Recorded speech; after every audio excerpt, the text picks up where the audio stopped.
ओ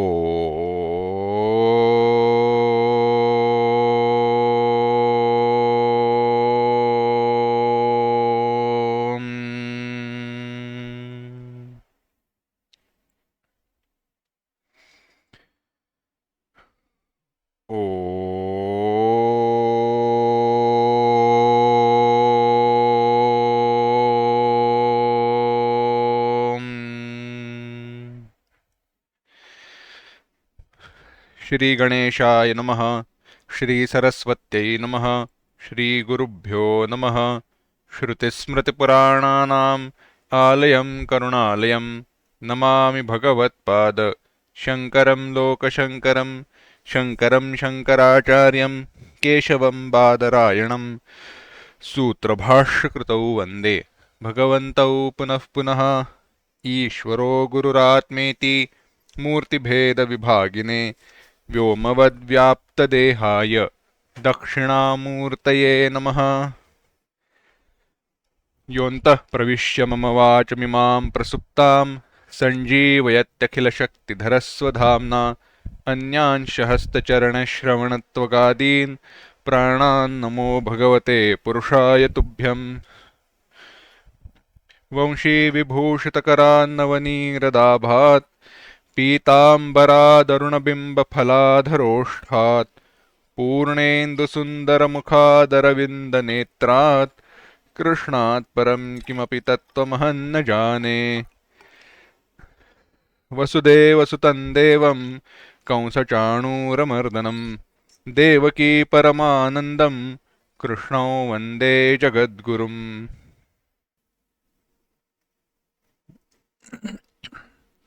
भगवद गीता के 18वें अध्याय का हम चिंतन कर रहे हैं। आज के चिंतन को शुरुआत करने के पूर्व इसी 18वें अध्याय के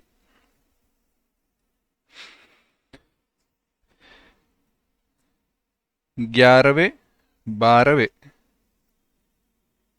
13वें और 14वें यह 4 जो श्लोक है इनका एक साथ पठन करते हैं। न हि देहभृता शक्यं त्यक्तुं कर्माण्यशेषतः यस्तु कर्मफलत्यागी स त्यागीत्यभिधीयते। अनिष्टमिष्टं मिश्रं च त्रिविधं कर्मणः फलं भवत्यत्यागिनां प्रेत्य न तु सन्न्यासिनां क्वचित्। पञ्चैतानि महाबाहो कारणानि निबोध मे सांख्ये कृतान्ते प्रोक्तानि सिद्धये सर्वकर्मणाम्। अधिष्ठानं तथा कर्ता करणं च पृथग्विधम् विविधाश्च पृथक् चेष्टा दैवं चैवात्र पंचमम्।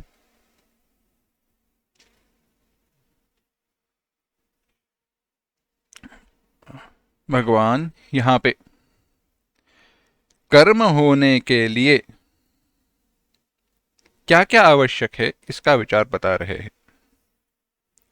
भगवान कह रहे हैं जिसका देहाहंकार देहाभिमान स्थिर है, स्थित है, दृढ़ है, उसके द्वारा उन कर्मों का संपूर्ण परित्याग संभव नहीं है। देहभृता अशेषतः कर्माणि त्यक्तुम न शक्यम। जिसका अनुभव है, जिसका विचार है, जिसकी भावना यह है कि यह देह में हूं, यह शरीर में हूं, उसके द्वारा कर्मों का त्याग हो नहीं सकता, क्योंकि कर्मों के त्याग रूपी जो कर्म है, कर्मों के त्याग रूपी, कर्मों का जो त्याग करना है वह त्याग रूपी जो कर्म है वह उसके द्वारा किया ही जा रहा है। और ऐसे करते समय उसने कर्म कर्तृत्व का अहंकार तो त्यागा नहीं है, परंतु जो कर्मों का त्याग किया है उसके कारण हानि उसकी ही हो रही है। चित्त शुद्धि के लिए आवश्यक जो कर्म है वह उसके द्वारा हो नहीं रहा, कर्मों के प्रति जो आसक्ति है वह बनी रही है, और इसके कारण वह अभी भी बंधन में ही है, परंतु मुक्ति के मार्ग उसने अपने लिए बंद कर दिए हैं। इसीलिए कहा जो व्यक्ति, जो पुरुष कर्मों में रस ही नहीं है, भाव ही नहीं है, अहंकार ही नहीं है, ऐसे व्यक्ति के द्वारा ही कर्मों का संपूर्ण त्याग हो सकता है। अच्छा, तो यह संपूर्ण सर्वकर्म परित्याग जो है, संपूर्ण कर्मों का जो त्याग है, उसका फल क्या है, प्रयोजन क्या है, इस पर कहा कि सर्व कर्मों का त्याग करने से जो फल है वह ऐसा है, कर्म का, किए हुए कर्म का जो फल है, चाहे वो इष्ट हो, अनिष्ट हो या मिश्र हो, चाहे वो अनुकूल हो, प्रतिकूल हो या समतुल्य हो, चाहे वो पुण्य देने वाला हो, पाप देने वाला हो या समसमान हो, कोई भी फल हो, वह कर्म करने वाले अधिकारी यानी कर्मियों के लिए है, न तो सन्यासिनां क्वचित। अत्यागी, जिन्होंने कर्मों का त्याग नहीं किया है, उनके लिए वह कर्म का फल है, परंतु जो सन्यासी है उनके लिए वह फल नहीं है। भवति अत्यागिनाम न तो सन्यासिनाम क्वचित। जिन्होंने निशेष कर्मों का त्याग किया है उनके लिए कर्म का फल नहीं मिलता। अगर ऐसी बात है तो भगवान कर्म करने के लिए कौन से करण आवश्यक है, कारण क्या होता है? तो क्या तो कहा कि पंचैतानि महाबाहो। अर्जुन, हे महाबाहो अर्जुन, तुम सुनो, कर्म के लिए 5 कारण हैं। क्या है 5 कारण? अधिष्ठान, कोई भी कर्म होना हो तो अधिष्ठान आवश्यक है, अधिकरण आवश्यक है, जिसके आधार पर, जिसके ऊपर कोई कर्म हो सकता है। तथा कर्ता, कर्म करने वाला कर्ता होना चाहिए। करणंच पृथक विधम, भिन्न भिन्न प्रकार के करण, साधन होने चाहिए।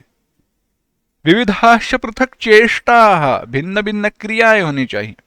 और दैवं चैवात्र पंचमम, दैव होना चाहिए। दैव माने अधिष्ठात्री देवताएं। क्या क्या चाहिए यहां पे कहा? इच्छा, द्वेष, सुख, दुख, ज्ञान आदि का अभिव्यक्ति का आश्रय जो शरीर है, वह शरीर उपभोक्ता जीव होना चाहिए, तथा शरीर होना चाहिए, तथा कर्ता, कर्ता माने उपभोक्ता जीव होना चाहिए। करण, भिन्न भिन्न इंद्रियां होनी चाहिए। विविधाश्च पृथक चेष्टा, चेष्टा माने क्रियाएं, कौन सी? श्वास प्रश्वास आदि प्राणों की क्रियाएं होती रहनी चाहिए, नहीं तो इंद्रियों की क्रियाएं हो नहीं सकती। और साथ ही में सारी इंद्रिया, प्राण इत्यादियों की अधिष्ठात्री देवताएं होनी चाहिए। ऐसे होने पर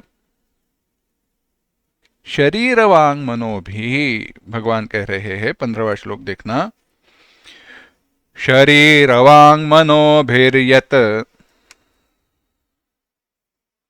कर्म प्रारभते नरः न्याय्यं वा विपरीतं वा पंचैते तस्य हेतवः।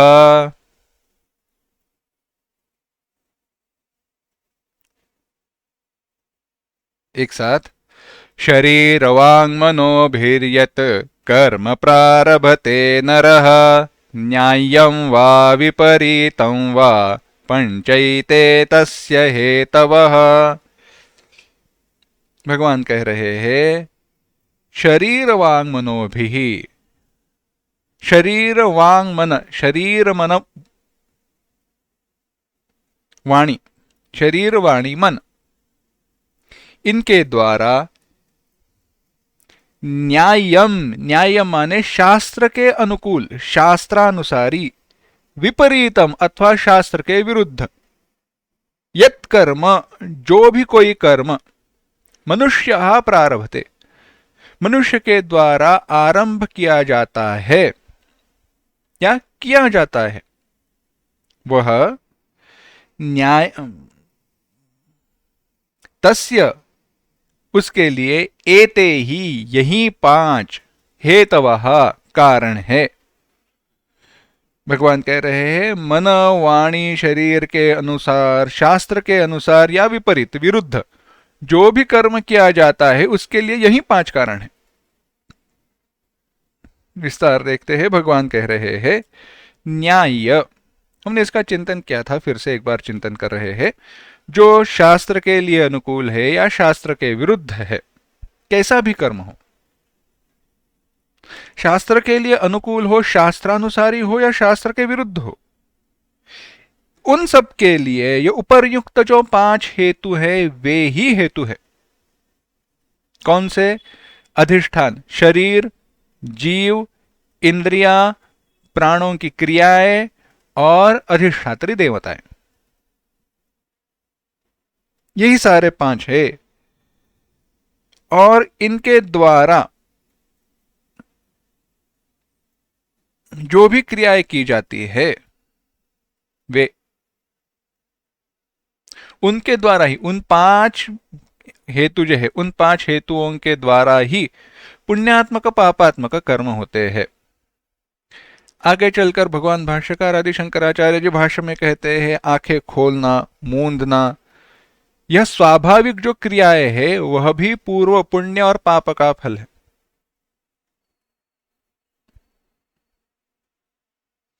थोड़ा चिंतन करके देखिए, प्रारब्ध कैसा हो, थोड़ा चिंतन करके देखिए प्रारब्ध कैसा हो और कैसी हमारी दुविधा है, कैसा हमारा दुर्भाग्य है। भगवान की दर्शन के लिए हम कहीं तीर्थ क्षेत्र, कहीं मंदिर जाते हैं, बड़ी भीड़ रहती है, लंबी लाइन कतार रहती है, लाइन लगी हुई रहती है, तो हम क्या करते हैं? खड़े रहते हैं। आगे धीरे धीरे धीरे धीरे धीरे धीरे आगे जाते रहते हैं। उतने में होता क्या है? उतने में आरती का, भगवान के भोग का समय हो जाता है, तो आधा पौना घंटा लाइन रुक जाती है, फिर से शुरू होती है, धीरे धीरे धीरे धीरे हम आगे जाते हैं, फिर से रुक जाते हैं। ऐसे करते करते करते करते हम भगवान के नजदीक पहुंचते हैं। हमें बड़ी खुशी होती है, आनंद हो जाता है कि हम भगवान का दर्शन करेंगे। इसीलिए इस खुशी में, अब ध्यान देना, आप 2.5-3 घंटा लाइन में खड़े हो, कतार में हो। क्यों पंक्ति में खड़े हो, कतार में हो? क्योंकि आपको भगवान का दर्शन करना है, इसलिए आप भगवान के दर्शन के लिए लाइन में खड़े हो। जैसे ही भगवत दर्शन का समय आ जाता है, आप क्या करते हो? हाथ जोड़ते हो और आंखें मूंद लेते हो। दर्शन करना है भगवान का, पर आंखें हमने बंद कर दी है। स्वाभाविक है, वहां पे हेतु यह है कि भगवान का दर्शन हम हमारे हृदय में करेंगे, परंतु वह तो बाद में, पहले उसको नजर में बिठा तो लो। नजर में भगवान बैठे नहीं है तो हृदय में कहां से दिखेंगे? भगवान नजर में ही नहीं बैठे हैं तो हृदय में कहां से दिखेंगे? नेत्रेंद्रियों के द्वारा ही तो वही रूप हमारे हृदय में उतारा जाएगा, पर नहीं। यह भी हमारे पूर्व पापों का ही परिणाम है। पंचैते तस्य हेतवः, ऐसे जो पाप पुण्यात्मक कर्म के फल है, यह हमारे द्वारा जो भी कर्म होते हैं उसके लिए भगवान कह रहे हैं वही जो उपरयुक्त 5 है हेतु, वही हेतु है। अब यह कहने के बाद जो भी कोई चेष्टाएं है, कर्मों के अंगभूत है इत्यादि का सारा विचार बताने के बाद अब भगवान आगे कह रहे हैं, देखना, तत्रैवं सति कर्तारम्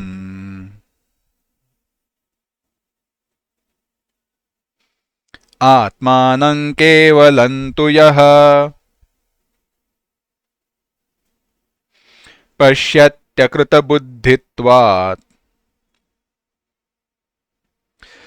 न स पश्यति दुर्मतिः।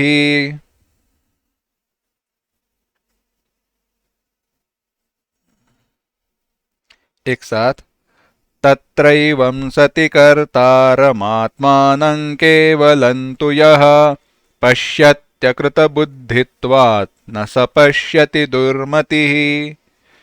तू परंतु एवं सति ऐसे होते हुए भी, एवं सति ऐसे होते हुए भी, कैसे होते हुए भी, पापात्मक पुण्यात्मक कर्म के लिए उपर्युक्त 5 हेतु है वह होते हुए भी यहाँ जो पुरुष अकृत बुद्धित्वात्, अकृत बुद्धि अशुद्ध बुद्धि के कारण, तत्र कर्म के बारे में केवलम आत्मानं कर्तारं पश्यति, केवल शुद्ध स्वरूप आत्मा को कर्तारं पश्यति, अपने आप को ही कर्ता समझता है, देखता है। सहा वह दुर्मति ही, जो मलिन बुद्धि वाला अज्ञानी है वह न पश्यति, यथार्थ रूप से जानता नहीं है। भगवान कह रहे हैं देखो, तत्र, यहाँ पे तत्रैवं सति कर्तारम, यहाँ पे जो तत्र शब्द का उपयोग किया है वह प्रकरण से संबंध जोड़ता है। इसलिए इसके कारण, ऐसे होने के कारण भगवान कहते हैं, यानी पहले बताए हुए जो 5 कारण हैं उन कारणों के द्वारा ही सारे समस्त कर्मों की सिद्धि होती है। ऐसे होते हुए भी जो अज्ञानी पुरुष है, इसीलिए जो अज्ञानी पुरुष है वह वेदांत और आचार्यों के उपदेश तथा तर्क द्वारा संस्कृत बुद्धि न होने के कारण, जिसकी बुद्धि शुद्ध नहीं हुई है, अज्ञान अविद्यादि रूप मल हटा नहीं है, अभी भी मैं यह देह हूं, यह मैं हूं और यह जगत सत्य है, ऐसा भाव जिसका दृढ़ है,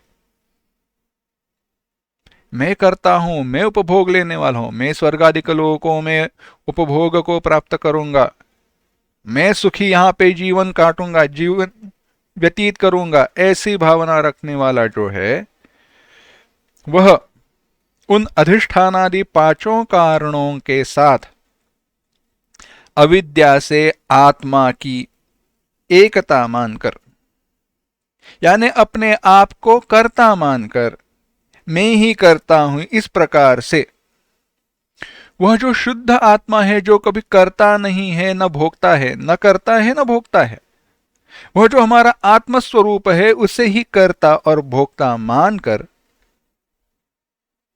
वह क्या कर रहा है, वह अपने आप को दुख में डाल रहा है।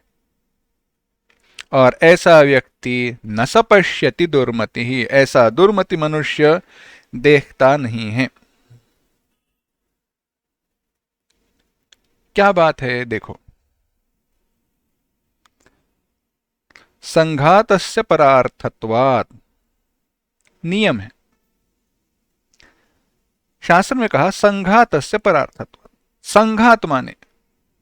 संघात माने समुच्चय, समूह। घर में कई सारी वस्तुएं रहती है, दरवाजे है, खिड़कियां हैं, दीवार है, छत है, टीवी है, फैन है, कंप्यूटर है, पानी है, नल है, कई सारी वस्तुएं हैं। इन सारी वस्तुओं के समूह को हम क्या कहते हैं, घर कहते हैं, मकान कहते हैं। यह सारा जो वस्तुओं का समूह है, यह समूह उन वस्तुओं के लिए है या किसी अन्य के लिए है? किसी अन्य के लिए है।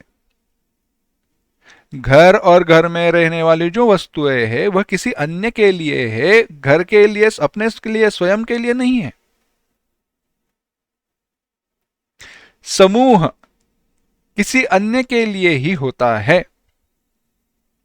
इसीलिए घर किसके लिए होता है? मकान मालिक के लिए, घर का जो मालिक है उसके लिए घर होता है। परंतु अगर घर का मालिक अपने आप को ही घर समझ बैठे तो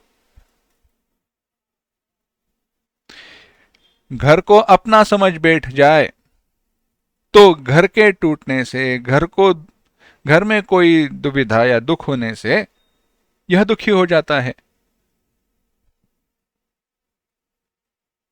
छत में लीकेज है, दुखी हो गया।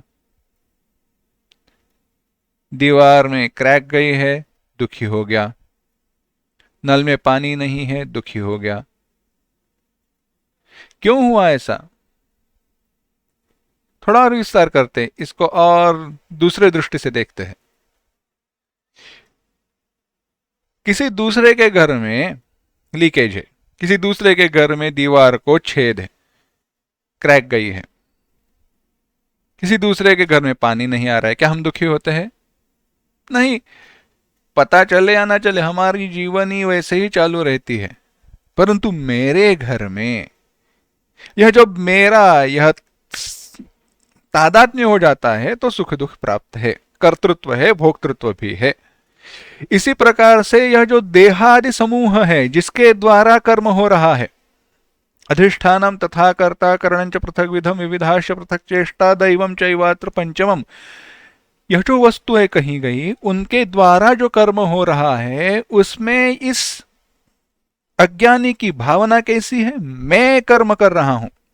कर्म तो शरीर इंद्रियों के द्वारा हो रहा है, उसका मैं साक्षी हूं, यह भाव नहीं है अज्ञानी का।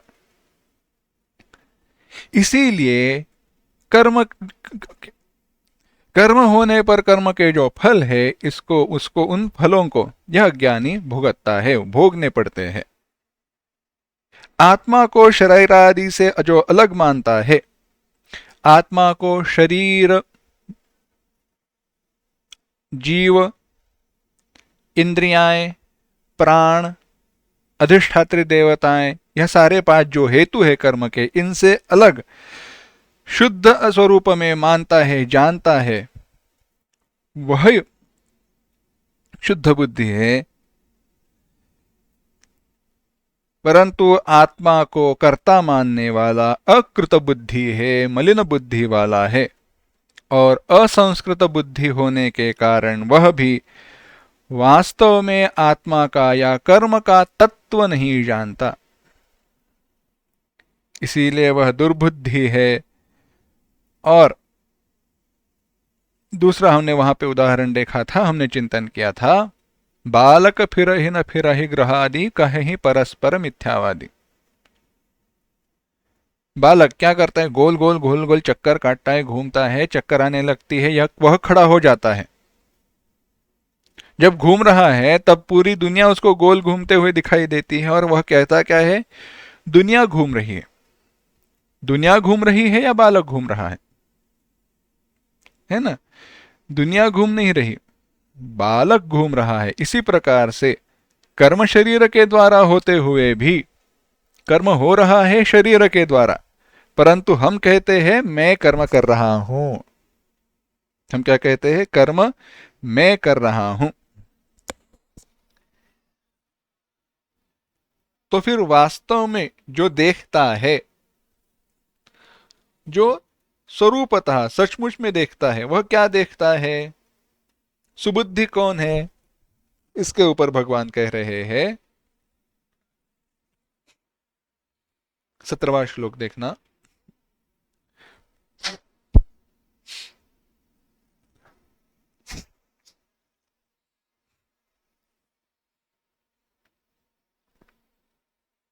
सत, 17वां श्लोक देखना। यस्य नाहंकृतो भावः बुद्धिर्यस्य न लिप्यते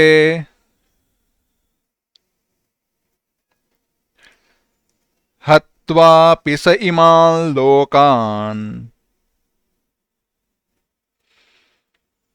न हन्ति न निबध्यते।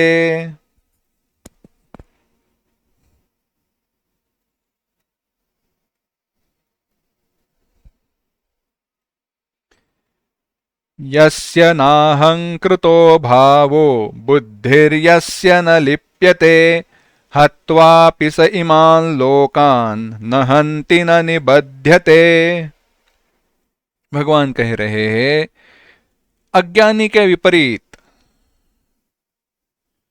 जो है, यस्य, जिसका, जिस पुरुष का, न अहंकृतः भावः, अहंकृतः भावः न, मैं करता हूं ऐसा भाव नहीं है। यस्य बुद्धि ही, जिसकी बुद्धि, न लिप्यते, लिप्त नहीं होती, वह, जिसका अंतःकरण लिप्त नहीं होता, जिसकी बुद्धि लिप्त नहीं होती, सह, वह पुरुष, इमान लोकान हत्वापि, यह जो लोक है इन तीनों लोकों की, हत्वापि, विनाश करने पर भी, हत्वापि से मान लोकान, न हंति, इनका हनन नहीं करता, इनका विनाश नहीं करता, न निबध्यते, इनसे बद्ध नहीं होता, इनसे बद्ध नहीं होता। जिस पुरुष के अंतःकरण में, भगवान कह रहे हैं, यस्य अहंकृतः भावः न, शास्त्र आचार्यों के उपदेश से, तर्क से, कुशल बुद्धि से, यस्य अहंकृतः भावः न भवति, जिसका अंतःकरण भली प्रकार से शुद्ध संस्कृत हो गया हो, और अंतःकरण में ऐसे व्यक्ति के, ऐसे पुरुष के अंतःकरण में मैं करता हूं ऐसा भाव ही निर्माण नहीं हो रहा।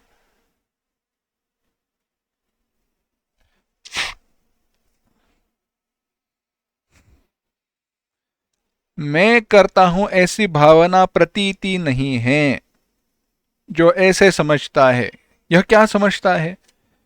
अविद्या के कारण, अज्ञान के कारण आत्मा में अध्यारोपित, आत्मा में जिनका आरोप किया है, क्या है? यह पांच हेतु, शरीर, जीवत्व, इंद्रियाएं, चेष्टाएं, अधिष्ठात्री देवताएं, यह सारे आत्मा में अध्यारोपित किए हैं। अध्यारोपित किए हैं माने जिनका भ्रम के कारण आरोप किया है, अज्ञान के, अविद्या के कारण आरोप किया है।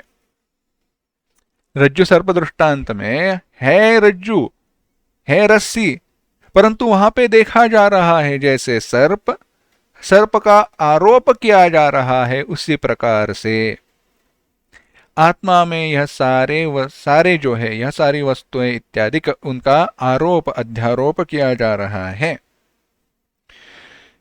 यह जानता है कि यह आरोप है, परंतु मैं इनका केवल साक्षी मात्र हूं।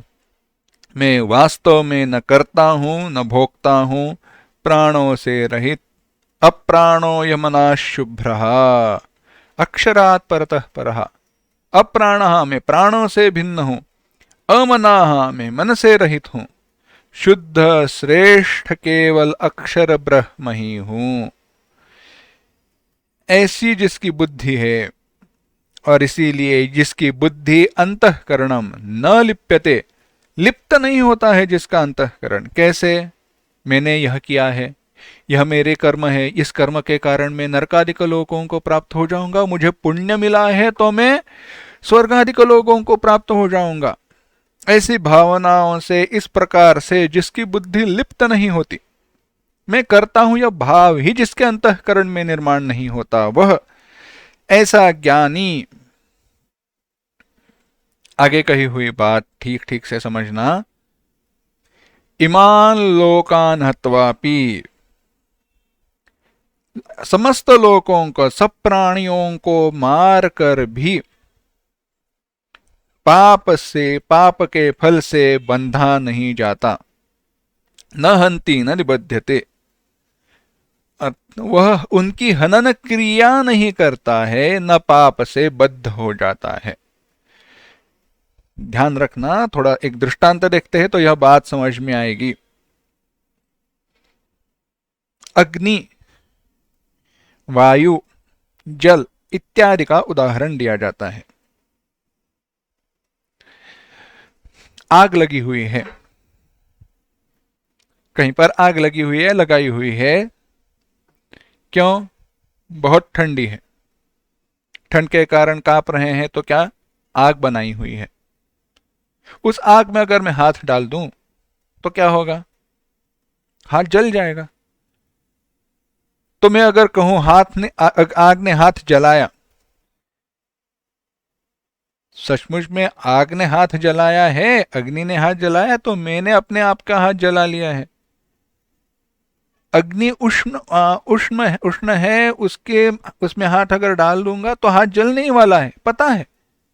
फिर भी अगर मैं हाथ डालता हूं अग्नि में तो गलती किसकी है, आग की है या मेरी है। ऊष्मा, गर्मी, यह अग्नि का स्वभाव ही है। बहना, गीला करना पानी का स्वभाव है। पवन का भी स्वभाव वही है, वायु बहते रहता है। उनका वह स्वभाव ही है, और स्वभाव के कारण उनके द्वारा जो क्रियाएं हो रही है वह उनके द्वारा हो रही है ऐसे नहीं कहा जा सकता, और वह उनके फलधारी भी नहीं होते। पानी ठंडा ही रहेगा, बहता हुआ ही रहेगा। पानी में हाथ डालने के बाद मैं अगर कहूं नहीं नहीं नहीं, पानी ने हाथ मेरा गीला कर दिया, पानी ने हाथ गीला कर दिया, क्या मैंने मूर्खता के साथ, अज्ञान के कारण, अविवेक के साथ पानी में हाथ डालकर हाथ गीला किया है। गीला करने वाला, अपने हाथ को अपने आप गीला करने वाला मैं हूं वहां पे। इसी प्रकार से लोगों के हित के लिए कर्माचरण करते हुए जो घूमते रहते हैं, ऐसे संत महात्मा जो कर्म से परे गए हैं, जो कर्म करते ही नहीं, कर्माचरण करते ही नहीं है, कर्म का जिन्होंने त्याग कर दिया है, अपने आप को अकर्ता अभोक्ता जानते हैं, ऐसे किसी व्यक्ति के द्वारा हित के लिए, चराचर सृष्टि की हित के लिए, लोगों के हित के लिए कर्म करते समय किसी व्यक्ति का, किसी प्राणी का विनाश भी हो जाए, हनन भी हो जाए, तो भी न हंति, यह उनको मारता नहीं है, न लिप्यते। क्यों, कर्म भाव ही नहीं है, कर्तृत्व भाव ही नहीं है। परंतु यहां पे एक बात ध्यान में रखना, कर्म भाव, कर्तृभाव यह नहीं है जब हम कह रहे हैं, तब यह भी ध्यान में रखना कि यह व्यक्ति अत्यंत शुद्ध बुद्धि वाला है, जिसके अंतःकरण में राग द्वेषादि बिल्कुल भी नहीं है, थोड़े भी राग द्वेष नहीं है, और राग द्वेष न होने के कारण इसके द्वारा की गई क्रिया लोगों के लिए हिंसा दिखाई देगी। लोगों को लगेगा इसके द्वारा हिंसा हो रही है, परंतु यह व्यक्ति के द्वारा न हिंसा हो रही है, न मारने के कर्म का जो पाप रूपात्मक फल है यह प्राप्त हो रहा है। बात ध्यान में रखना, थोड़ा भी स्वार्थ हो, थोड़ी भी राग द्वेषादि की भावना अंतःकरण में हो, तो वह पाप रूपी कर्म हो जाएगा, उसका पापात्मक पुण्यात्मक जो भी फल है वह मिलेगा। थोड़ा विचार करते हैं, अर्जुन की जो दुविधा थी, अर्जुन का जो हुआ था वह, अर्जुन ने विवेक क्या किया, अर्जुन ने क्या कहा, भगवान मैं युद्ध नहीं करना चाहता हूं, मेरे युद्ध करने के कारण क्या होगा, पाप बढ़ेगा। संकरस्य च कर्तास्याम उपहन्यामि इमाः प्रजाः, मैं संकर, लोगों के संकर का कर्ता हो जाऊंगा, मेरे द्वारा बड़ा विनाश हो जाएगा, मैं यह युद्ध का कारण हो जाऊंगा। मैं युद्ध का कारण हो जाऊंगा तो होगा क्या, दोनों पक्ष के अनेक शत्रु, दोनों पक्ष के अनेक शूरवीर, अनेक योद्धाएं मारे जाएंगे, उनकी पत्नियां विधवा हो जाएंगी, कोई नियंत्रण रखने वाला होगा नहीं, नियंत्रण रखने वाला कोई होगा नहीं तो लोग अनाचारी हो जाएंगे, और होगा क्या, संकर हो जाएगा, लोग शास्त्र के अनुसार वर्तन नहीं करेंगे, और यह सारा जो विनाश है इसका कारण मैं हो जाऊंगा। इसके लिए भगवान मैं युद्ध नहीं करना चाहता हूं। भगवान ने कहा कि तुम करने वाले नहीं हो इत्यादि का समझाया। बाद में आगे भगवान ने कहा माम अनुस्मर युद्ध च, अर्जुन तुम्हें युद्ध करना ही होगा, परंतु युद्ध कैसे करो? माम अनुस्मर, मेरा स्मरण करो, अपने स्वरूप का स्मरण करो, और युद्ध करो, चाहे कुछ भी हो। देखो, अर्जुन का युद्ध करना वहां पे योग्य था या अयोग्य था, इस सब का विचार हमने किया है, परंतु इस श्लोक की दृष्टि से यस्य नाहंकृतो भावः बुद्धिर्यस्य न लिप्यते हत्वापि सैमान् लोकान् न हन्ति न निबध्यते। लोगों को मारकर भी यह मारता नहीं है, यानी मारने की क्रिया नहीं करता और मारने के पाप से लिप्त नहीं होता। यह जब विचार कर रहे हैं तो बात ध्यान में रखना, भगवान जब कहते हैं माम अनुस्मर युद्ध च, वह किसी हेतु के कारण ही कह रहे हैं। चिंतन करो, देखो, विचार करो। चाहे भगवान अर्जुन को समझा सकते थे, बात बता सकते थे कि शास्त्र का यह कहना है, ऐसी ऐसी बात है, तुम्हें इन पापियों का आतताई जो है, हत्वैतातातनायिनः आततायिनो हन्तव्यः न दोषो कदाचन। आतताई जो ये है, उनका हनन करने से, उनको मारने से कोई दोष प्राप्त नहीं होता। आतताई कौन है? कहा अग्निदो गर्दश्चैव क्षेत्रपाणिर्धनापः परदारापहर्ता च षडेते आततायिनः। आतताई कौन है? अग्निद, आग लगाने वाले, गर्द, जहर खिलाने वाले, क्षेत्र, राज्य, जमीन, धन, दारा, पत्नी इत्यादि का अपहरण करने वाले, धन का अपहरण करने वाले,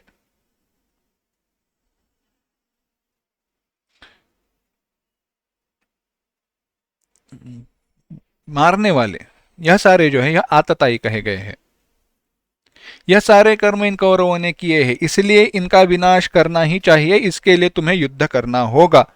यह कहने पर अगर अर्जुन युद्ध के लिए प्रवृत्त हो जाता तो राग द्वेषादिक भावना से प्रवृत्त हो जाता। मैं इनको मारने वाला हूं, करता हूं, इस भाव से प्रवृत्त हो जाता था और उसके द्वारा कर्म होकर कर्म के बंधन में फंस जाता था। अब बात ऐसी ऐसे होता तो क्या होगा? कौन सी बड़ी, ऐसे नहीं है। बात ध्यान में रखना, अगर ऐसे हो जाता था तो बात क्या होती? हो ऐसे जाता कि अर्जुन को पुण्यात्मक फल प्राप्त होता था। द्वेष की भावना से हो या कोई भी अच्छी भावना से हो, कर्तृत्व तो आ ही जाता था ना। समझो किसी को दंड देना है, दंड देना है और मेरे मन में भाव, इसको तो मैं ऐसे दंड दूंगा कि जिंदगी भर याद रखेगा, तो वह बुरी बात है।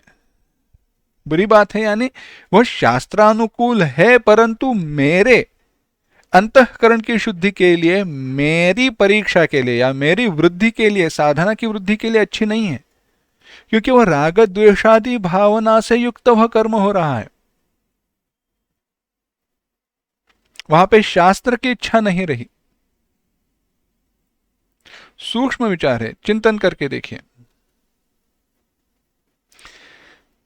मैं कहना क्या चाह रहा हूं, मैं करना क्या चाह रहा हूं? अच्छी बात, अच्छा कर्म करना चाह रहा हूं, परंतु ऐसे होते हुए भी वहां पे मेरी कर्तृत्व बुद्धि हो तो पुण्यात्मक पापात्मक फल मिलेगा ही, और वह भावना नहीं हो तो कोई कर्म, कोई फल नहीं मिलेगा। इसलिए भगवान यहां पे कह रहे हैं, आसक्ति, स्वार्थ, अहंकार, इनके अभाव में जो भी कर्म किया जाता है वह किसी के हनन जैसा दीर्घ तीव्र कर्म क्यों न हो, वह हिंसा हो नहीं सकती, वह कर्म कर्म नहीं होता, क्योंकि कर्तृत्व का अहंकार ही वहां पे नहीं है।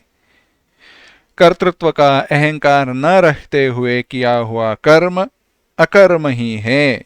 और वह अकर्म होने के कारण ऐसा पुरुष पाप से बद्ध नहीं होता। भगवान भाष्यकार यहां पे यही विचार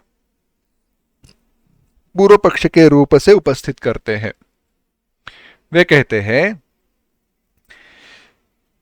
यह ज्ञानी की स्तुति है माना, हत्वापि स इमान् लोकान् हन्ति न निबध्यते, परंतु ज्ञानी की स्तुति, ज्ञान की स्तुति में मारकर भी नहीं मारता यह कहना सही नहीं है।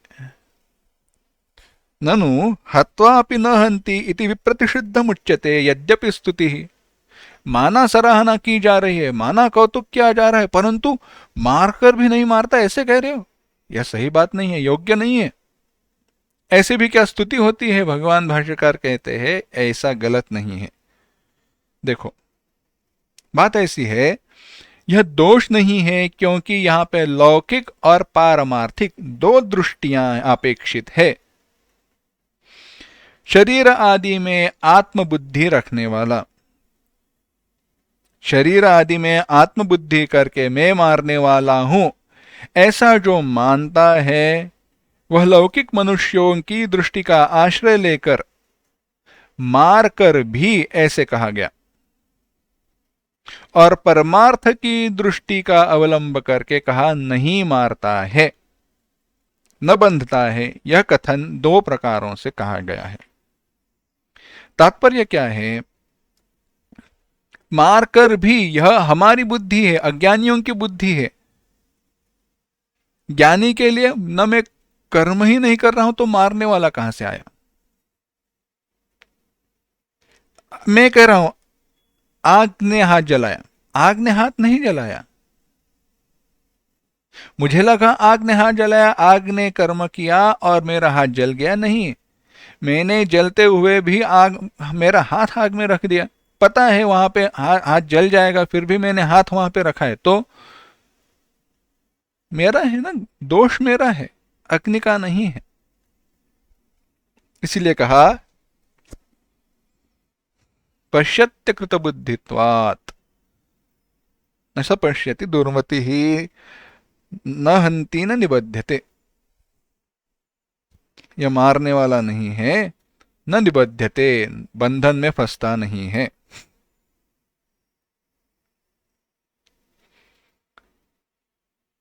अब आगे भगवान कह रहे हैं इस प्रकार के शास्त्र के आशय का उपसंहार करके कर्मों का प्रवर्तक बताया जा रहा है। कह रहे हैं 18वां श्लोक, ज्ञानं ज्ञेयं परिज्ञाता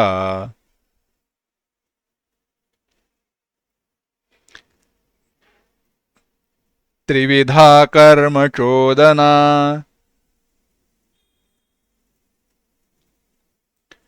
करणं कर्म कर्तेति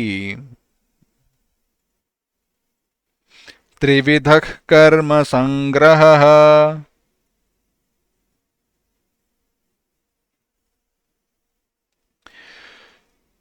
एक साथ, न्यायं ज्ञेयं परिज्ञाता त्रिविधा कर्म चोदना, करणं कर्म कर्तेति त्रिविधः कर्म संग्रहः।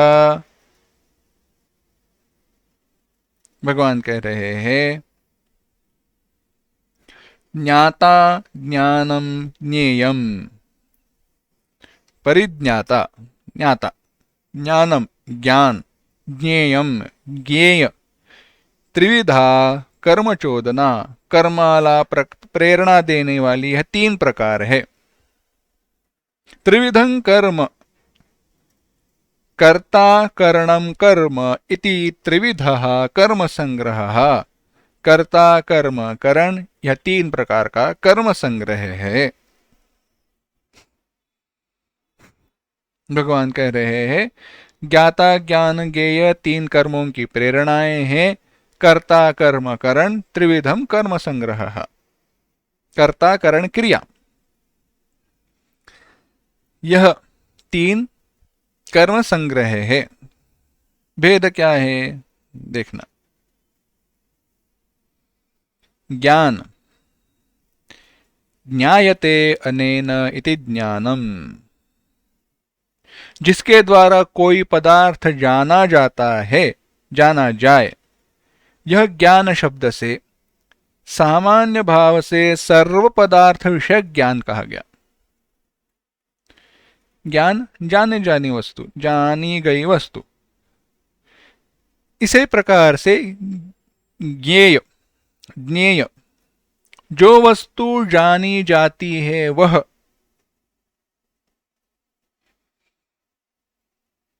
जानने में आने वाला जो पदार्थ है वह भी सामान्य भाव से समस्त का सारे वस्तुओं का, यहाँ पे जो भी जाना जाता है उन वस्तुओं का वर्णन किया। परिज्ञाता, परिज्ञाता माने उपाधि युक्त, जो उपाधि से युक्त है, अविद्या के द्वारा कल्पित, अविद्या के द्वारा कल्पित भोक्ता है। यह इस प्रकार से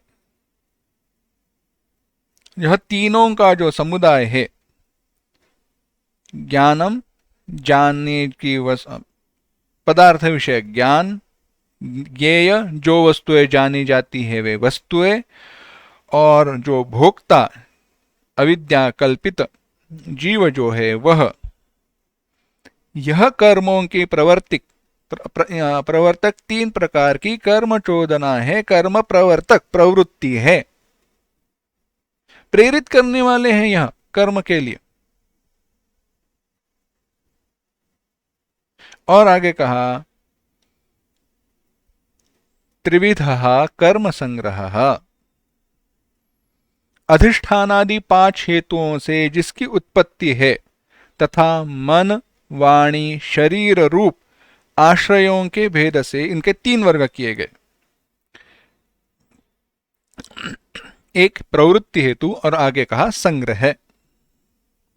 ज्ञान आदि तीनों जो है उनके होने पर ही सारे कर्मों का आरंभ होता है।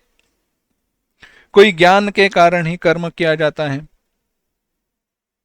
कोई ज्ञान के कारण जब कर्म किया जा रहा है तो होता ऐसे है, जानने की वस्तु भी प्राप्त होती है और परिज्ञाता उसको जानने वाला भी प्राप्त होता है।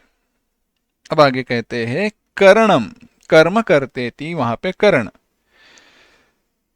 करण माने क्या है? जिसके द्वारा कर्म किया जाए,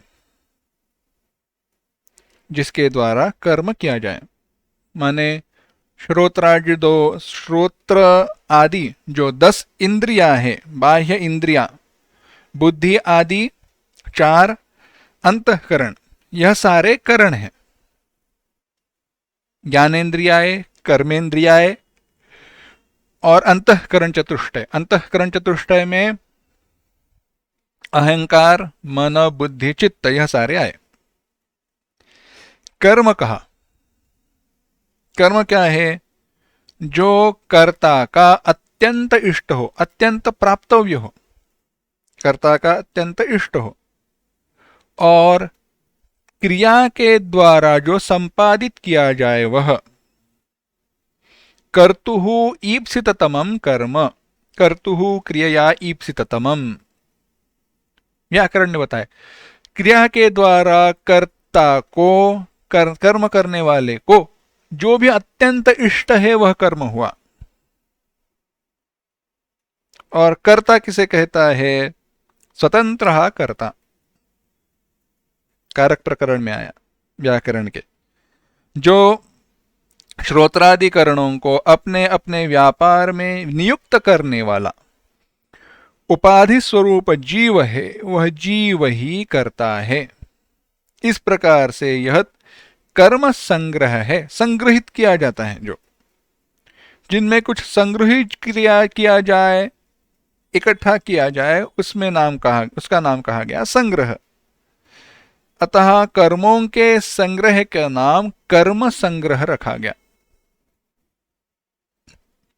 क्योंकि इन तीनों में करणम कर्म करते थी, करण, कर्म और कर्ता, इन तीनों कारकों में कर्म संगृहित है,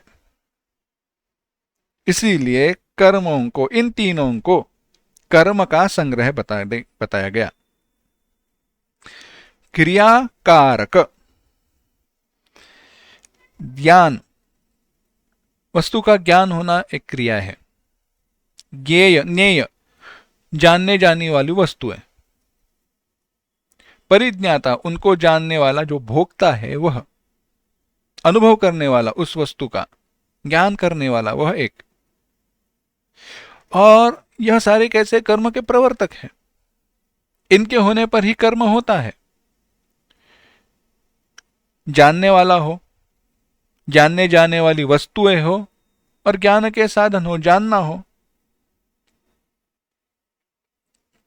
तभी तो वस्तु जानी जाएगी। समझो, मेरे हाथ में कोई वस्तु है, अब उस वस्तु को जानना है, देखना है, तो क्या क्या आवश्यक है? जानने वाला, देखने वाला मैं होना चाहिए, जानने वाला मैं हूं, जाने जाने वाली यह वस्तु है, और इस वस्तु का मुझे ज्ञान हो रहा है, तो ही मैं कहूंगा ना मैं जान रहा हूं इस वस्तु को, मैं इस वस्तु को जानता हूं, जानने वाला हूं। नहीं तो कैसे होगा? हो नहीं सकता।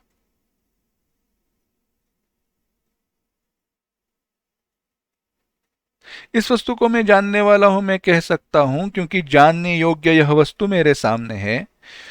जानने की अवस्था में मैं हूं, यानी जागृत अवस्था में मैं हूं, और इस वस्तु का मुझे ज्ञान हो रहा है, इसीलिए यह वस्तु क्या है, यह इसके लिए मैं प्रवृत्त हो सकता हूं, कर्म के लिए प्रवृत्त हो सकते हैं।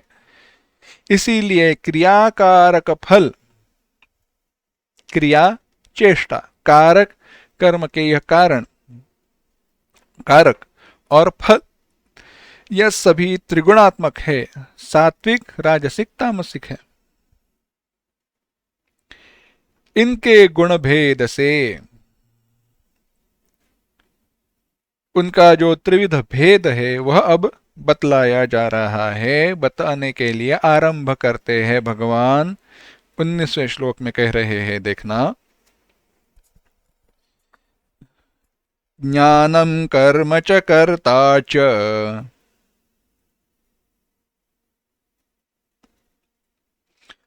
त्रिधैव गुणभेदतः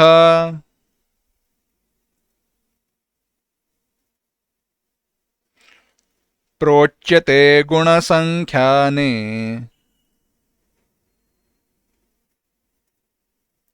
यथावत् शृणुतान्यपि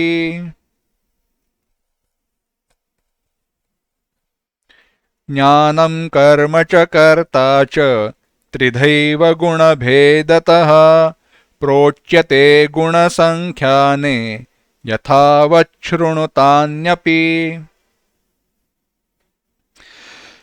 कह रहे हैं ज्ञानम, ज्ञानम, ज्ञान, कर्म, कर्म, कर्ता, कर्ता, ज्ञान कर्म कर्ता, गुण संख्या ने, गुणों की संख्या का निरूपण करने वाले सांख्य शास्त्र में, यानी गुणों की संख्या करने वाले शास्त्र में, अर्थात कपिल मुनि प्रणीत शास्त्र में गुणों के भेद से, यानी सात्विक, राजसिक, तामसिक आदि गुणों के भेद से तीन तीन प्रकार के बतलाए गए हैं। उस शास्त्र में गुण संख्या ने, ज्ञानम कर्म करता, ज्ञान कर्म करता, यह गुण भेदतः, गुणों के भेद के कारण, सात्विक, राजसिक तीन गुणों के भेद के कारण यह सारे त्रिधा एव, तीन प्रकार के ही बताए गए हैं। तीन प्रकार के हैं क्या? तीन प्रकार के कर्म हैं, तीन प्रकार के कर्ता है, तीन प्रकार के ज्ञान है।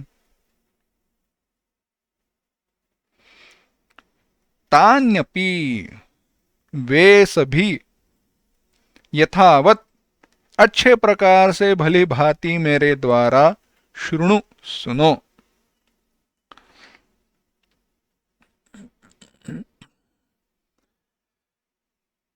ज्ञान, कर्म और कर्ता उनके गुणों के अनुसार सात्विक, राजसिक, तामसिक भेद से बताए जाते हैं। उनका जो भेद है वह भेद मैं बता रहा हूं, उसे ठीक ठीक प्रकार सुनो। भगवान हमें बता रहे हैं। अब 3 श्लोकों के द्वारा ज्ञान के 3 भेद कहे जा रहे हैं। ज्ञान के 3 भेद कहे जा रहे हैं। क्या है? 20वां श्लोक देखना। सर्वभूतेषु येनैकम्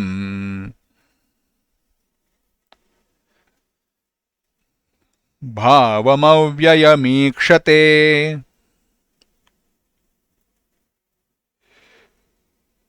अविभक्तं विभक्तेषु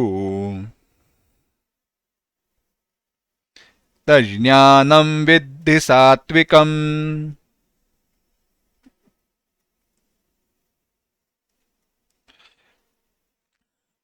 एक साथ। सर्वभूतेषु येनैकं भावमव्ययमीक्षते अविभक्तं विभक्तेषु तज्ज्ञानं विद्धि सात्विकम्। सर्वभूतेषु, सर्वभूतेषु सारी भूतों में, सारी जीवों में, विभक्तेषु जो भिन्न भिन्न प्रकार के हैं, विभक्त है, एक दूसरे से अलग है, उन सब में एकम अव्ययम भावम, एक ही अव्यय परमात्म भाव को देखने वाला, अविभक्तम विभाग रहित समभाव से स्थित, ये न ईक्षते जिसके द्वारा देखा जाता है, तत् ज्ञानम वह ज्ञान, सात्विकम विद्धि तुम सात्विक जानो। जिस ज्ञान के द्वारा मनुष्य भिन्न भिन्न प्रकार से रूप से स्थित जीवों में, प्राणी मात्रों में, मनुष्यों में अविभक्त अव्यय परमात्म तत्व को देखता है, वह ज्ञान सात्विक ज्ञान है। भगवान कह रहे हैं, कितनी बड़ी सुंदर बात है। अविभक्तम विभक्तेषु, ज्ञान ही है वह, बाकी कुछ नहीं। भगवान कह रहे हैं, जिस ज्ञान के द्वारा मनुष्य अव्यक्त से लेकर, जो व्यक्त नहीं हुआ है, प्रकट नहीं हुआ है, उससे लेकर स्थावरांत पर्यंत, यानी प्रकृति, अव्यक्त पुरुष, अव्यक्ता जो प्रकृति है, माया है, उससे लेकर, जहां से भेद की शुरुआत हुई, उससे लेकर स्थावरांत, पशु पक्षी कीट पत्थर पौधे वृक्ष पहाड़ नदियां झरने, इन सब में जिसका एक दूसरे से कोई तादात्म्य नहीं है, संबंध नहीं है, साधर्म्य नहीं है, ऐसे विभक्त वस्तुओं में कोई सजीव है, कोई निर्जीव है, कोई जीवित है, कोई जीव नाम की उनमें कोई अंश ही नहीं है, चीज ही नहीं है, ऐसी सारी वस्तुओं में अलग अलग भिन्न भिन्न स्वरूप से, धर्म से जो युक्त है, उन सब में स्वरूप से या धर्म से जिसका कभी क्षय नहीं होता, ऐसा अविनाशी कूटस्थ तत्व, नित्य तत्व, एक ही रूप से सब में जो देखता है, वह यह ईक्षते पश्यति।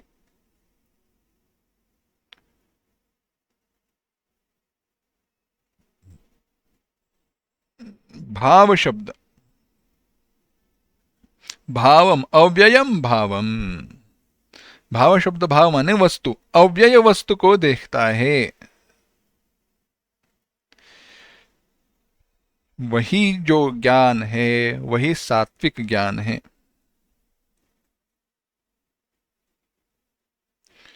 जिस ज्ञान के द्वारा यह व्यक्ति आत्म तत्व को अलग अलग प्रत्येक शरीर में विभाग रहित होने पर भी, विभाग रहित शरीर है, नहीं, विभाग युक्त शरीर है, उनमें विभाग रहित आकाश के समान समभाव से स्थित देखता है, वही सत सात्विक ज्ञान है। माने सात्विक ज्ञान वही है जो यथार्थ ज्ञान हो, स्वरूप का ब्रह्म का ज्ञान हो, जीवात्मैक्य ज्ञान हो। उस ज्ञान को अर्थात अद्वैत भाव से आत्मा साक्षात्कार कर लेने पर सात्विक ज्ञान पूर्ण ज्ञान जान लेना वही ज्ञान है। द्वैत दर्शन अयथार्थ ज्ञान है। वस्तुओं में भेद देखना, दो देखना अयथार्थ ज्ञान है। वे राजस और तामस है, क्योंकि उनके द्वारा संसार का उच्छेद नहीं किया जा सकता। संसार की उच्छेद में वे साक्षात हेतु नहीं है। क्या साक्षात हेतु नहीं? भेद दर्शन, तामस, राजस ज्ञान। जीव ब्रह्म ऐक्य ज्ञान ही सात्विक एक ज्ञान है, बाकी सारे ज्ञान तामस है।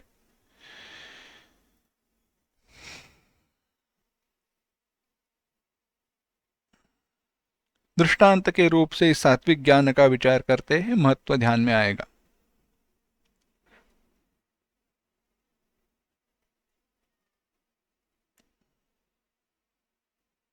समझो, यह दृष्टांत हमने देखा है पहले, परंतु फिर से देखते हैं। एक व्यक्ति है, सुनहार है। सुनहार ने मूर्तियां बनाई हैं, सोने की मूर्तियां बनाई हैं, बेचने के लिए रखी है। आकार भिन्न भिन्न रूप है, अस्त्र है उनके हाथ में, यह बहुत सारे हैं। अब वस्तुएं बेचने के लिए रखी है। सामने सोने की देवी की प्रतिमा है। देवी की प्रतिमा है। शेर है, शेर पर मां विंध्यवासिनी बैठी हुई है। मां बैठी हुई है, हाथ में उसके अस्त्र है।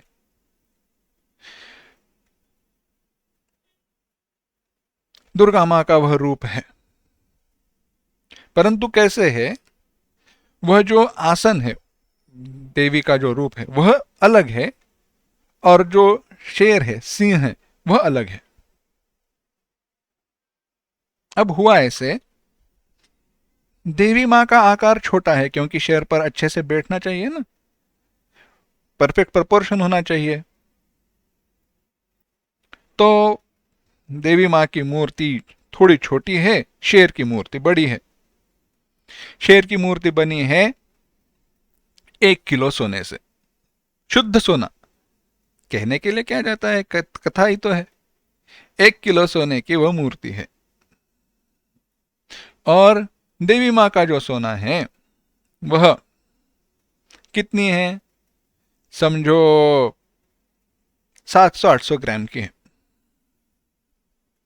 700-800 ग्राम की वह मूर्ति है।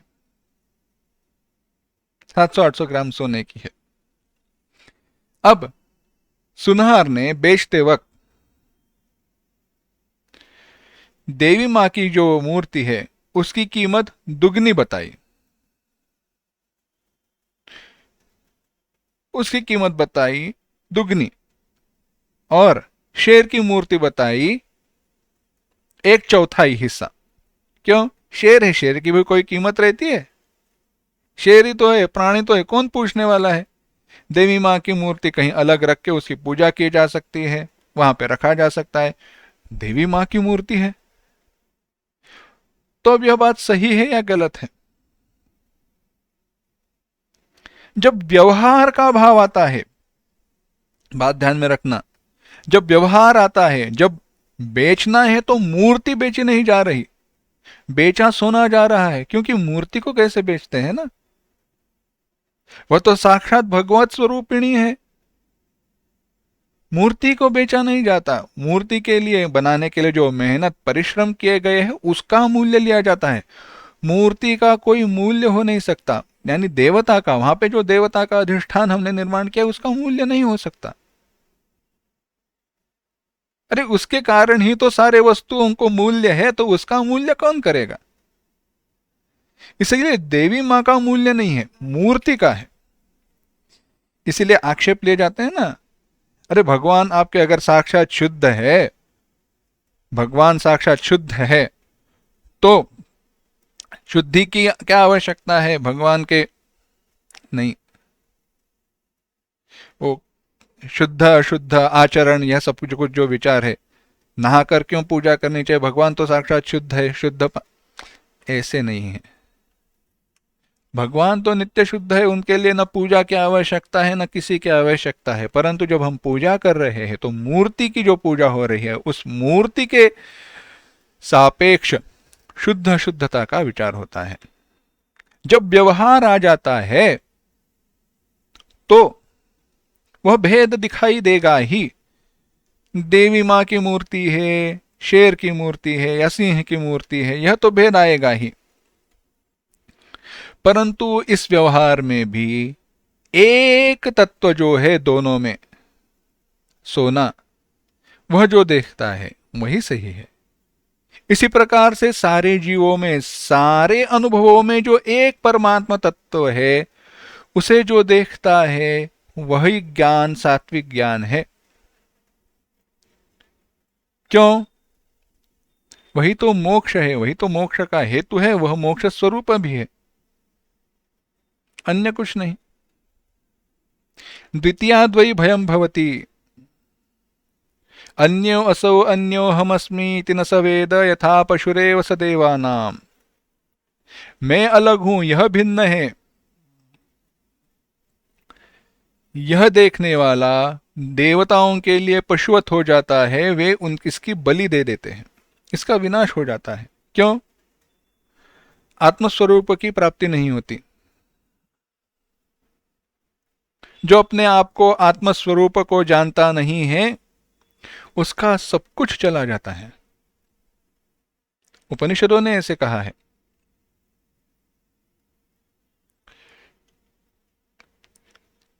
इसीलिए यह सात्विक ज्ञान कहा गया। सात्विक ज्ञान क्या है? अविभक्तेषु, व्यवहारिक दृष्टि से सब कुछ भिन्न भेद रूप में ही दिखाई देगा, परंतु उसके अधिष्ठान में जो सत्य है, जो अविभक्त है, आकाश के समान, यह घर, कमरा, बाहर, घट इत्यादियों में एक ही आकाश अवच्छिन्न रूप से, आकाश में कोई भेद हुए बिना भी अलग अलग जगह पर आकाश अलग अलग जैसे दिखाई देता है। सोना अलग अलग गहनों में अलग अलग दिखाई दे रहा है, अलग अलग रूप से दिखाई दे रहा है, भेद में दिखाई दे रहा है, परंतु वह सोना एक ही है। उसी प्रकार से जो सारे भिन्न भिन्न वस्तुओं में, तत्वों में एक ही आत्म तत्व को जानता है, देखता है, वह सात्विक ज्ञान ही है। सात्विक ज्ञान पूर्ण ज्ञान तुम जान लो, ऐसा उपदेश भगवान कर रहे हैं। तो अब राजस और तामस ज्ञान क्या है?